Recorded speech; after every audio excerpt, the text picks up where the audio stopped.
నాలో కానీ మా నాన్న దగ్గర నుంచి వచ్చినది ఎప్పుడు కూడా ఉండదు. ప్రజలు గుర్తుపెట్టుకుని ఉండాలి. నేను చెప్పిన హామీలు కూడా ఈ 2 సంవత్సరాల్లో కూడా ఉన్న ప్రభుత్వానికి నేను డిమాండ్స్ కాదు, ఇవి కూడా మన ముఖ్యమంత్రి వర్యులకు 1,00,000 సార్లు చెప్పాం. ఇప్పుడు ఆయన చెప్పిన 26 డిమాండ్లు, నేను చెప్పిన 5 డిమాండ్లు కూడా చేస్తే నిజంగా చాలా ఎంపీ గారు ఏం చేస్తారో, సీఎం గారు ఏం చేస్తారో ప్రజలకు తెలుసు. ఎంపీ అనే ఓటు సెంట్రల్ గవర్నమెంట్కి సంబంధించింది. దానికి మనం వేసి అక్కడి నుంచి టూరిజం డెవలప్మెంట్ కానీ నిజంగా రేపు వెంకటేశ్వర స్వామి గుడికి ఎటువంటి లింక్ని అతను క్రియేట్ చేశాడు. దానికే కొన్ని ఇబ్బందులు పడుతున్నాం. కానీ మనకంటూ మన మనిషి అక్కడ నమస్వామి గారు ఉంటే మనం పూర్తిగా యానాన్ని అభివృద్ధి చెందించుకోగలమనే నమ్మకం, నాతో పాటు నన్ను నమ్మండి, మీకు కూడా నేను ఆ తర్వాత పార్టీకి సపోర్ట్ చేసిన రోజు నాకు ఏమైనా పదవి వచ్చిందా, నాకు ఏమైనా బ్యాగులు ఇచ్చారా, ఎక్కడైనా కూడా ఆలోచించండి. నేను మీకు చేయమంటున్నాను అంటే నాకు ఏదో చేస్తారని కాదు, అభివృద్ధి కోసం, మీకు ఉపయోగం కోసం, మీ ప్రజలు, మీ పిల్లలు గత 3 సంవత్సరాల నుంచి మన బీజేపీని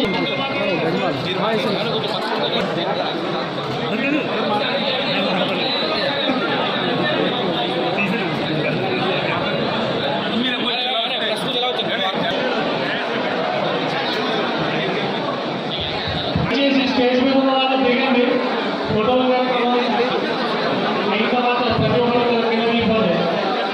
எல்லாம் காலையிலிருந்து இவ்வளவு நேரம் வரை எங்களுக்காக காத்திருந்தமைக்கு மீண்டும் ஒரு முறை எங்களுடைய மனமார்ந்த நன்றிகளையும் பாராட்டுகளையும் உங்களுக்கு தெரிவித்து, நீங்கள் மறவாமல் தாமரை சின்னத்திற்கு வாக்களிக்க வேண்டும், தாமரை சின்னத்திற்கு வாக்களிக்க வேண்டும், தாமரை சின்னத்திற்கு வாக்களிக்க வேண்டும் என்று வேண்டி விரும்பி கேட்டுக்கொள்கின்றேன். நன்றி, வணக்கம். మీరందరూ కూడా రాబో ఎన్నికల్లో ఈ కలవపూర్ గుర్తులు మీ యొక్క అమూల్యమైన ఓటు ఇవ్వడం ద్వారా మీరు మీ యొక్క పార్టీని అభివృద్ధి గెలిపించిన వారు అవుతారు. తద్వారా మీ అందరి ఆశయాలకు అనుగుణంగా నేను పనిచేస్తానని ఈ సందర్భంగా తెలియజేస్తూ మీకు నమస్కరిస్తున్నాను. 100 సార్లు తలదించుకొని నా ప్రజలు బాగుండాలనే దానికి నేను 1,00,000 సార్లు తలదించుకోవడానికి రెడీ అయ్యాను. ఆయనకున్న రాజకీయ పరిస్థితులు నేను ఆయన చేయగలను. 100 పనుల్లో 2 చేసి ఉండొచ్చు, 100 ఎవడో అడ్డు పెడితే కాలు పెడితేనే ఆగిపోయి ఉండొచ్చు. కానీ మనం ఏ రకంగా సాధించుకోవాలి అంటే, మనకున్న ఎంపీ గారు నిజంగా ఈయన గెలిస్తే అక్కడ సెంట్రల్ మినిస్టర్ అయితే మన యానం భవిష్యత్తు కానీ మనకి కానీ అక్కడి వరకు చేర్చే విధానంగా ఉంటుంది. అదే కాకుండా ఆల్రెడీ మన ఎంపీ గారు నిజంగా చెప్పాలంటే చాలా నవ్వుగా కూడా ఉంది.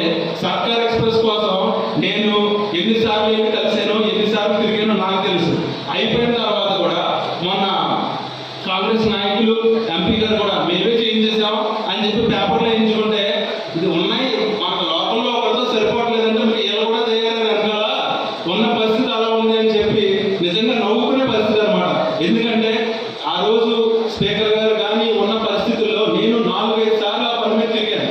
అలాగే హెల్త్ విషయంలో నిజంగా ఆయుష్మాన్ భారత్ అనేది ఇక్కడ పని చేయడం లేదు. దానికి ఏం చెప్పి సెంట్రల్ మినిస్టర్కి, హెల్త్ మినిస్టర్ దగ్గరికి వెళ్తే ఉన్న ఆంధ్ర గవర్నమెంట్ వాళ్ళకు కూడా హెచ్చరించి మీరు పూర్తిగా తీసుకోకపోతే కుదరదు, అయినంత వరకు ఎంత చేయగలుగుతారు అంటే కొంతమందికైనా మనం చేయించగలుగుతాం మన దగ్గరికి వచ్చిన వాళ్ళకి. అది పూర్తిగా ప్రజలు అర్థం చేసుకోవాల్సిన అవసరం ఉంది. ఎమ్మెల్యే చేయలేకపోతున్నాడు అనేది కాదు, ఉన్న గవర్నమెంట్ ఎందుకు చేయలేకపోతుంది, దాన్ని మనం ఎందుకు ప్రశ్నించలేకపోతాం అనేది.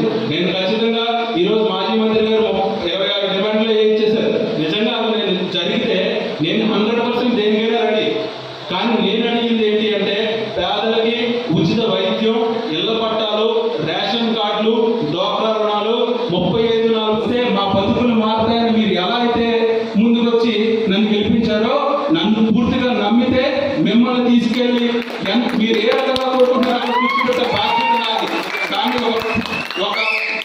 నేను ఎప్పుడు కూడా ప్రజలందరినీ కూడా అడిగేది ఒకటే, ఈ 3 సంవత్సరాలు కూడా ప్రజలు నేను అడిగే మాట ఒకటే, ఒక ఎమ్మెల్యేగా మీరు గెలిపించిన తర్వాత నేను ఎమ్మెల్యే హోదా అనుభవించినట్టు మీకు అనిపిస్తుందా? ఎప్పుడైనా కూడా నాకు ఆ పరిస్థితి ఇచ్చారా? నాకు ఒక ఆఫీసే నాకు ఇవ్వలేదు. అలాంటిది నేను ఏం పడుతున్నానో కూడా మీకు తెలుసు. ప్రజలందరూ కూడా రకరకాల మాటలు, రకరకాలు ఆడికి సొల్లు చెప్పడం వచ్చు, సొల్లు చెప్తానంటే తెలకైతే చూపించి నాకు అది రాదు. నాకు చెప్పేది ఏంటంటే, చెప్పింది జరుగుతుంది అన్నప్పుడు నేను ఎవరికైనా హామీ ఇవ్వగలను, మాట ఇవ్వగలను.